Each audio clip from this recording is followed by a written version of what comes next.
Good evening, these are the stories making the headlines in the Hot 7 Nightly News. As police investigate the latest fatal shooting, the aunt of the victim makes an impassioned plea for government to implement better crime-fighting strategies. The Chamber of Commerce disapproves of armed security for distribution vehicles in light of a spate of crimes due to concerns that it may escalate matters. The president of the International Men's Network is calling on fathers to play a more active role in the lives of their sons to stem the growing tide of crime. We have the details of these stories and more coming up.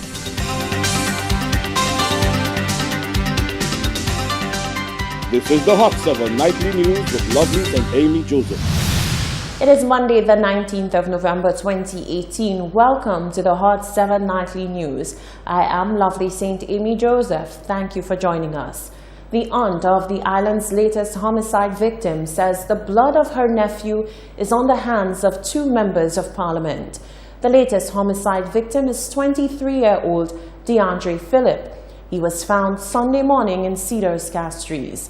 Longtime advocate and president of Raise Your Voice St. Lucia, Catherine Seelys, says her family will not rest until justice has been served. Rochelle Gonzalez reports. For 5 years, Raise Your Voice President Catherine Seelys has been on the forefront advocating against violence for vulnerable persons in society. However, it is she who is now on the suffering end after her nephew was killed over the weekend. Dead is 23-year-old DeAndre Phillip of Independence City, Castries, after he succumbed to gunshot wounds which were inflicted at Cedars between Saturday night and Sunday morning.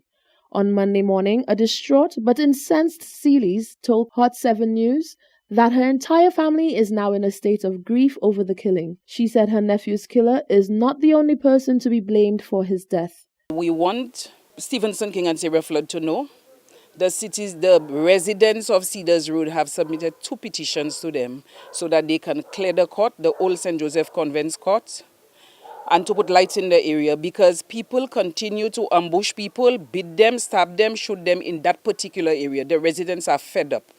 They have not responded to the petition, hence the death of DeAndre. If they had responded to the petition to clear the court and put lights, they wouldn't have any place for bandits to be hiding and running behind a young boy that is walking to his mother's home, shooting him, and he has to die on his knees in the mud like a dog in the grass. Nobody knew he was there. He died from about after 11, and they didn't find him until the next morning. And we want Sarah Flood and Stevenson King to know the fact that they're not doing their job, the blood of this young child is on their hands. Seelys said early death is foreign to her family, and so her nephew's death is not one which will be accepted or overlooked. Nothing is going to bring back DeAndre, but we are going to make sure that whoever did this is found, is arrested, and is charged. We are not going to allow that it will not be done. We want the people to know who shot DeAndre. We are coming for them. We are not going to be victims, and we are not going to behave as if we don't know what we're doing. We are coming for them, and we will find them. She said while she knows the police are currently conducting investigations into the homicide, her family will not sit idly and allow the case to turn cold. Reporting for Hot 7 News, I am Rochelle Gonzalez. Meantime, we have an official report from the Royal St. Lucia Police Force which states that officers attached to the Criminal Investigations Department received a report of a lifeless body at about 6:15 a.m. on Sunday, the 18th of November at Cedars Castries. DeAndre Phillip sustained multiple gunshot wounds about the body.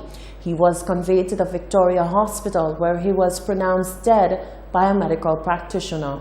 A post-mortem examination is scheduled for a subsequent date. Investigations are continuing into this matter. Police are also investigating the circumstances surrounding another incident, a shooting at Cicero Castries. On Sunday, the 18th of November, at about 3:47 p.m., officers attached to the Criminal Investigations Department proceeded to the Victoria Hospital where they encountered the victim. He reported that a known male had discharged several rounds of ammunition in his direction hitting him about the body. He received medical treatment and is reported to be in stable condition. Investigations are continuing. In other news, the co-director of Rise St. Lucia Inc. is making an urgent plea to parents to create an environment that will nurture children into becoming better adults. In an interview with Hot 7 News, Dr. Stephen King stressed the importance of carving out citizens that are proactive rather than reactive to combat crime and violence on the island. Solange Alfred reports.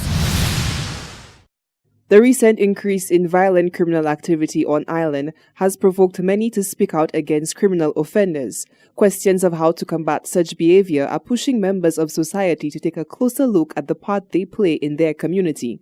Speaking with co-director of Rise St. Lucia Inc., Dr. Stephen King, he believes that the issue needs to be addressed at the root, starting from home. King explains that the situation of crime and violence has gotten so out of control in St. Lucia that the public has become desensitized to the issue. Homicides have become so common that people hardly bother. I think a young boy was first found dead this weekend, multiple gunshot wounds. And that will probably not even make a headline anymore.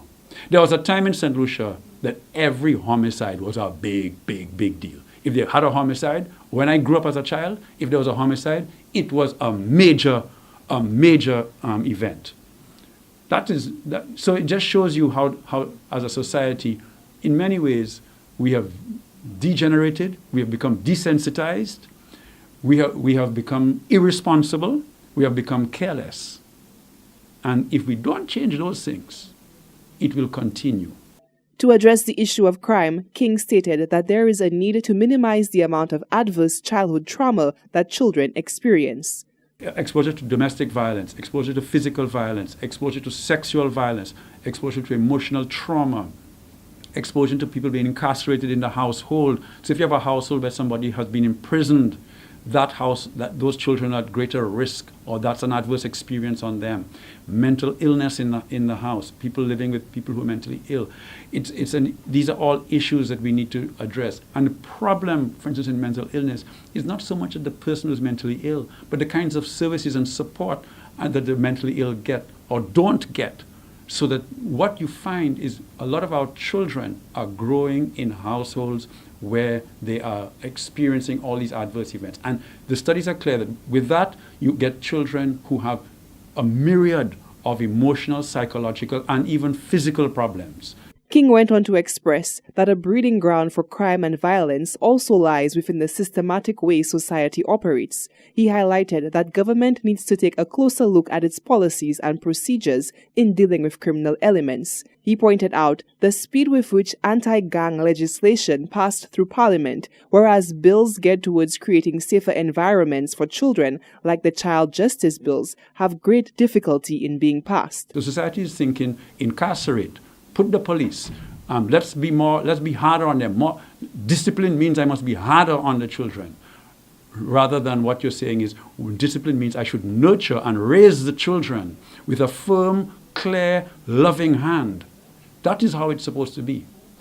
So you can see that our society and by extension our government is not ready to deal with the issue of violence. Rise St. Lucia Inc. continues to argue that parenting and community parenting is the path to instill better values into youth and deter them from a life of crime. Reporting for Hot 7 News, I am Solange Alfred. The executive director of the St. Lucia Chamber of Commerce, Brian Louisi, is maintaining that the adoption of armed guards on goods vehicles is not the way to go. Louisi says amidst the rise in commercial crime, business owners must join forces with the police rather than take the law into their own hands. Rochelle Gonzalez reports. Amidst the steadily rising cases of commercial crime in St. Lucia, Executive Director of the St. Lucia Chamber of Commerce, Brian Louisi, is maintaining his stance that placing armed guards on goods vehicles is a big mistake. Louisi said whilst the Chamber remains concerned about the matter being perpetrated against businesses and commercial entities in St. Lucia, taking the law into one's own hands only stands to aggravate the situation. The chamber exec said whilst they implore business owners to take steps to guard their businesses, the SLCC is also forming partnerships and working to help them out as well. We think that people have to take measures to firstly protect their staff, secondly protect their business and prevent people from attacking and robbing them. Yet there is a concern that we have to resort to that, and that is why we have we're working with the police, where we've spoken about the police putting a task force and actually trying to combat these things before it happens. We believe when you have guards, it is really it may just escalate. And we think that whilst it may be necessary, we don't see that as a long-term solution. And so that is why we are working with the police, and our members are working and collaborating with the police to try to bring an end to this. Louisi said the chamber has held numerous meetings and discussions with business owners and have seen measures being taken to prevent them from being targets. We have a little working group where we have tried to put in some measures. You would have heard some certain companies put in trackers, hoping to be able to track the vehicles. We have established contact with the police, and we're working with the police, with our members, to try to limit the incident. Louisi said whilst he understands the unrest, the chamber does not see armed guards on goods vehicles as a viable solution to curb robberies. Reporting for Hot 7 News, I am Rochelle Gonzalez. This is the Hot 7 TV Nightly News. We have more news coming up after the break.